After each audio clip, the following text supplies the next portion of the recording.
ছাত্র জনতার আন্দোলনে গত ৫ আগস্ট সিরাজগঞ্জ বাজার স্টেশন ও বঙ্গবন্ধু সেতু পশ্চিমপাড় সদানন্দপুর স্টেশন পুড়ে দেওয়ার পর থেকে সিরাজগঞ্জ ঢাকা রুটে চলাচলরত সিরাজগঞ্জ এক্সপ্রেস ট্রেন বন্ধ রয়েছে। ১ মাসের বেশি সময় পেরিয়ে গেল স্টেশন দুটি সংস্কার না করা এবং ট্রেনটি বন্ধ থাকায় যাত্রীরা চরম দুর্ভোগে পড়েছে। এই অবস্থায় রোববার শহরের একটি রেস্টুরেন্ট জেলা বিএনপির সাধারণ সম্পাদক সাইদুর রহমান বাচ্চু ট্রেনটি দ্রুত চালু করার দাবিতে সংবাদ সম্মেলন করেছেন। সংবাদ সম্মেলনে জেলা বিএনপির সাধারণ সম্পাদক বলেন, উত্তরবঙ্গের প্রবেশদ্বার সিরাজগঞ্জের উপর দিয়ে উত্তরবঙ্গের সকল ট্রেন চলাচল করে, অথচ সিরাজগঞ্জ এক্সপ্রেস ট্রেনটি এখনও বন্ধ রয়েছে।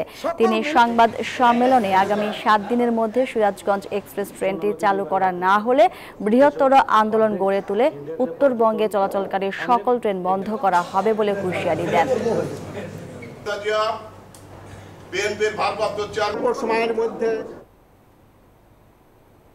এনজিওর কিস্তি প্রথমবার বিকাশ পেমেন্ট করলেই 20 টাকা ইনস্ট্যান্ট ক্যাশব্যাক।